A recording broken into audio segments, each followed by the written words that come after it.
Now this repair is made even more difficult because, as you can see, it's got a chain link fence right on the other side of it.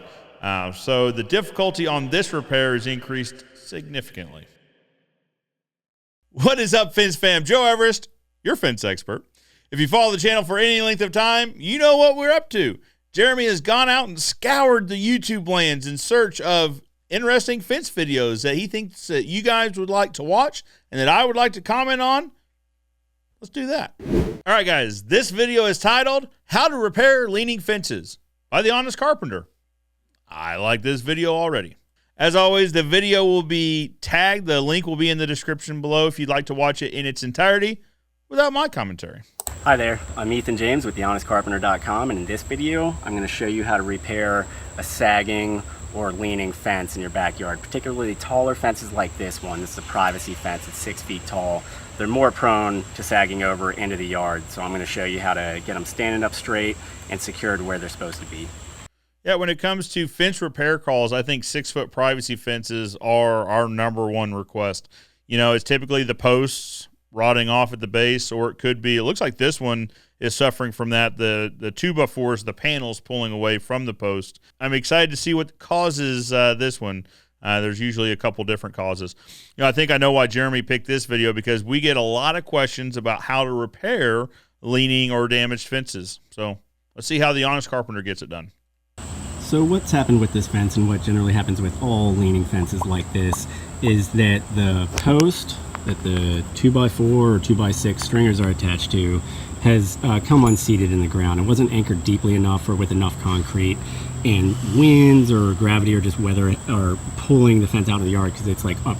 Yeah, we see that a lot. So the post might not be set correctly. The post might have also, it looks like this is a fairly old fence, or we might say a fairly established fence. Very likely could have rotted just below the ground surface, right in that aerobic zone. We've learned in previous videos that's where rot loves to live. All those microorganisms love to feast on lumber. So it failed for a variety of reasons. Now this repair is made even more difficult because, as you can see, it's got a chain link fence right on the other side of it. So the difficulty on this repair is increased significantly. Rooting itself, essentially. So what I'm specifically going to do in this instance is get the fence pushed back into a plumb position. And hey, good on him for the proper use of plumb. If you watch some of my earlier videos, you've seen the comment section where I mistakenly said level. Good on you, Honest Carpenter, for using the proper term plumb. Probably leave this post where it is, or maybe not. I might take it out altogether, dig a new hole and seat a new post deeper. Obviously this is made a lot more difficult by the fact that there is a chain link fence behind it and I can't technically go into the neighbor's yard, but I can do all this from this side by removing a few of these. So, interesting fact, I'm not sure where Honest Carpenter's out of. There are some states, Missouri included, where you have the right to maintain your fence. So, technically, you would have the right to enter the neighbor's yard, if only to repair this fence and to keep it in good maintenance. However, explaining that to an upset neighbor is often more trouble than it's worth. So, we end up doing this as well. I agree with leaving the post in place. For whatever reason, you take this panel off, you'll set a new post, you'll try to put the panel back, and it won't work. It just will not match up. Once you take that panel off, there's unsprung tension from years of this fence settling and whatnot. It never does go back quite right. Never lines up. You know, you can try to set the picket height again and never ends up working out. So I agree with his assessment that leave the post there, probably set a new one somewhere in between the failed post and the next good post. Just, if nothing else, just so everything looks kosher once he's done. Pickets after I get the thing pushed up into a plumb position and digging a new footing around the old one from the front, very controlled small post hole, and dropping a new post in and footing it with plenty of concrete. So that's the plan. To address the second issue at this same job site, I'm going to do something a little different. This is further down the same fence I showed you. So it looks like the panel has pulled out. Now, these are obviously nails. And before we get into the nail versus screw debate, looks like, just in my view of this, it looks like they're smooth bore nails. So typically in older fences, you would see this. You'd see the panel separate because of the use of smooth bore, smooth shank nails. You sometimes see this in spiral shank nails. that they'll back out over time.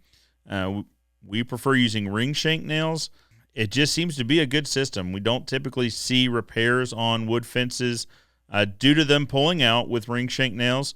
Now, feel free to drop a comment below letting me know where you set on the nails versus screw debate. But for this contractor, I prefer ring shank nails. Like I said, this failure looks like it was smooth shank or smooth bore nails. One of the 2x4 stringers, the top stringer, has come loose from its post, but the post is actually quite secure in this case. So all I'm going to do is cut these galv nails off here, push this fence also back up into a plumb position, and reattach to the existing post. So there's a lot of rot on this fence. You can see it in the top of the 4x4. You can also see it in that 2x4 and the pickets for that matter. Obviously, we would first have a conversation about replacing this fence. My concern would be, even if using a screw, so regardless of the screw versus nail debate, my concern would be that fence material, the posts and 2x4s and pickets, are already to a point of being so deteriorated that you might be buying another year of life out of this fence. What I'd hate to see is, so most contractors out there have minimums to come out and work on this fence. What I'd hate to see is someone invest whatever this minimum is, $750, $1,000, whatever it is, and then a year later still have to replace the fence. So is that extra year of life worth the $1,000, $750, whatever the minimum is? I don't know. That's a hard choice to make, but sometimes it is what it is. Sometimes this fence just needs to get patched to get through some new milestone. Maybe they're planning on replacing the whole fence, the chain link and the wood in the future. Whatever it is. But like I said, the first conversation is replacement, because I wouldn't be, super sold on the fact that this is a long-term solution.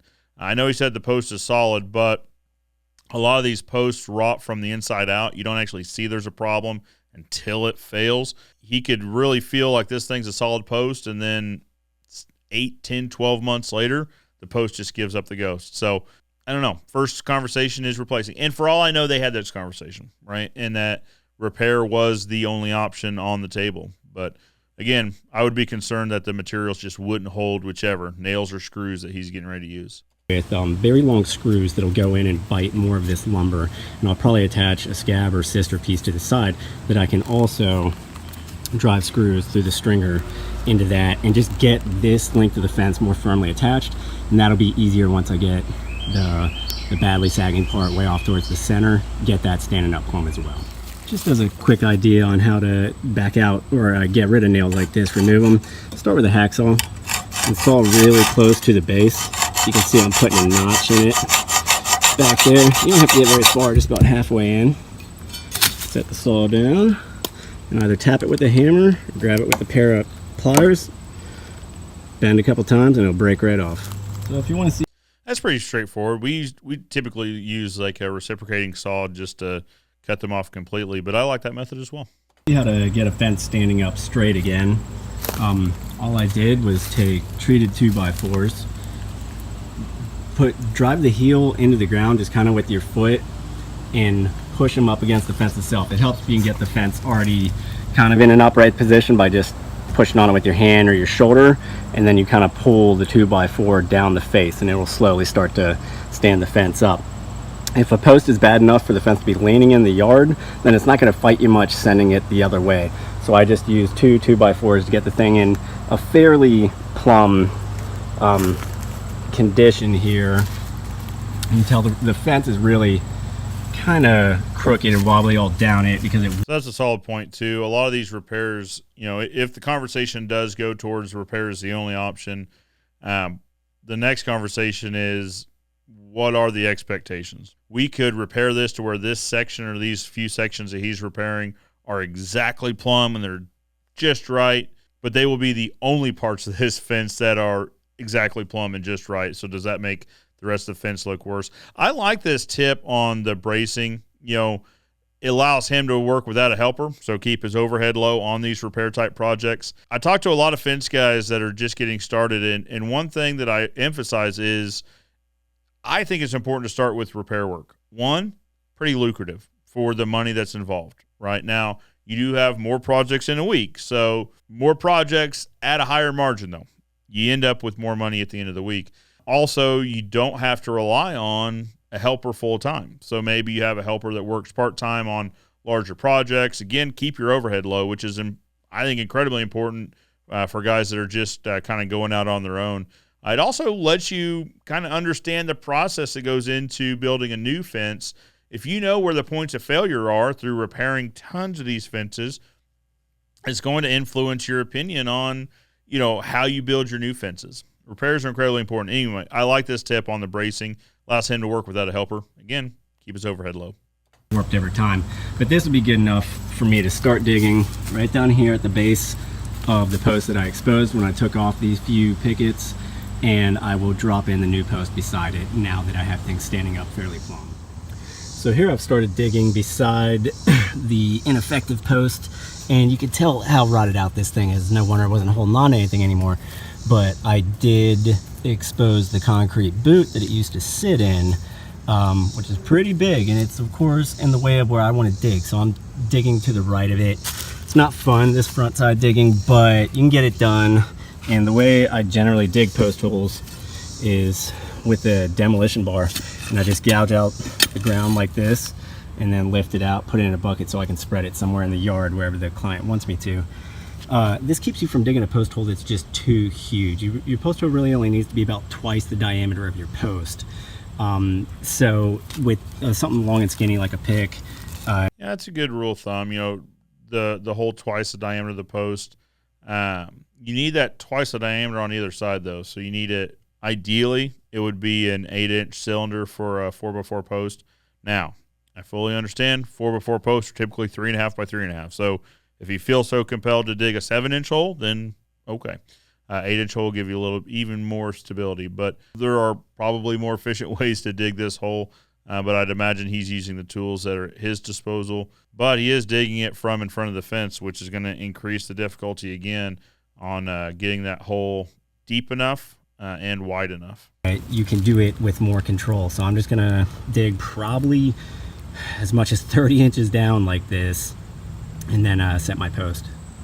30 inches is a good number. I mean, it's the ASTM standard for fence post depth. Say that a couple times fast. So 30 inches is absolutely the goal here. 30-inch diameter, or 30-inch deep by 8-inch diameter hole. So here you can see I have cut my new post to length, and I have fed it in between the two fences, which was not exactly easy, down into our post hole. I only managed to get about 22 inches deep, but I hit extremely hard clay down there, so I think that should be plenty. You can also see the underside of our anchor over there, and there's so not as deep as he wanted, right? It also, because of the situation, I understand, but the post isn't really centered in the hole either, so he's not going to have as much concrete behind the post as in front of it.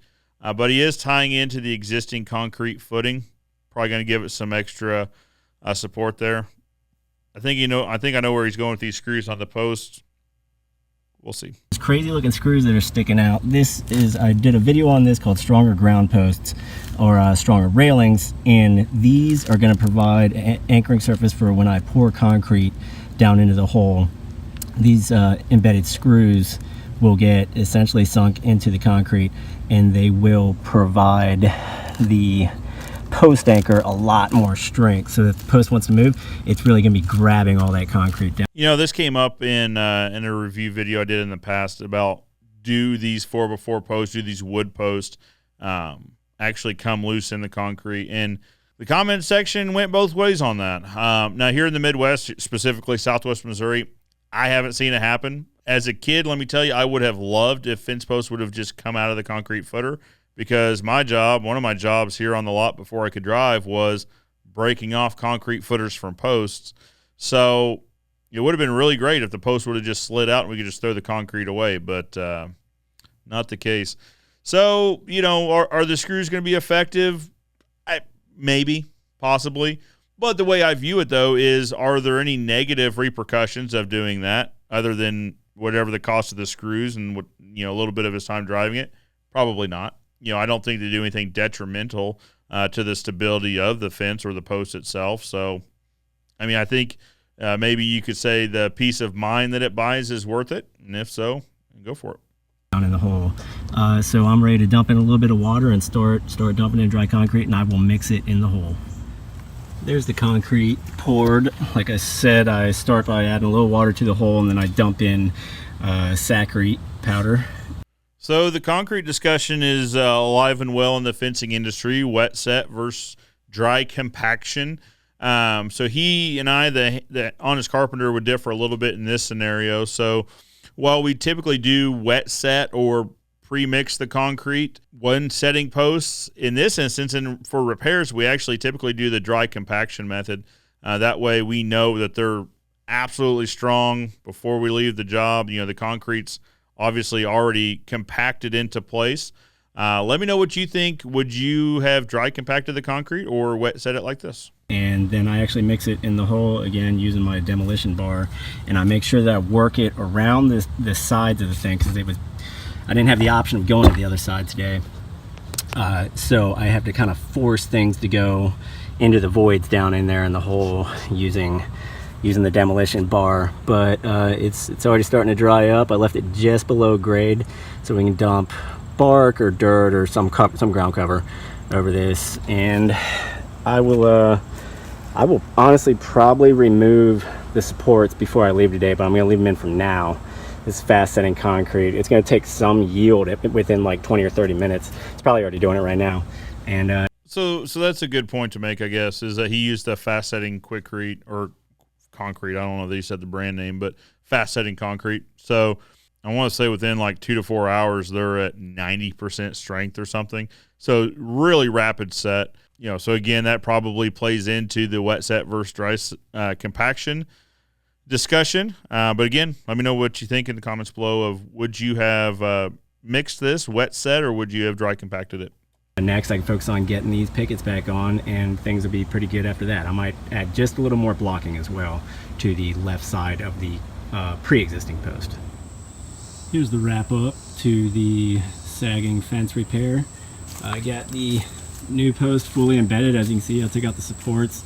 I ended up adding in 3 new pickets. Doesn't look great, but the thing's standing much sturdier. It has a big odd bow going down the line, but again, I probably can't get that out because the fence sort of took on that shape over time. It's actually stable now. I'm pushing on it pretty hard. Doesn't really want to rock.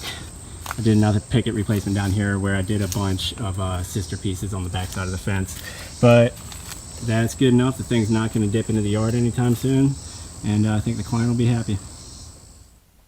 Well, let me know what you guys think. I think he bought the customer probably at least another year or so, maybe, the life of that fence. Again, the conversation probably would have been something like, should we replace this fence first? Or should we talk about that first? If we are repairing it, where do we start and where do we stop? Because it can be a little bit tricky.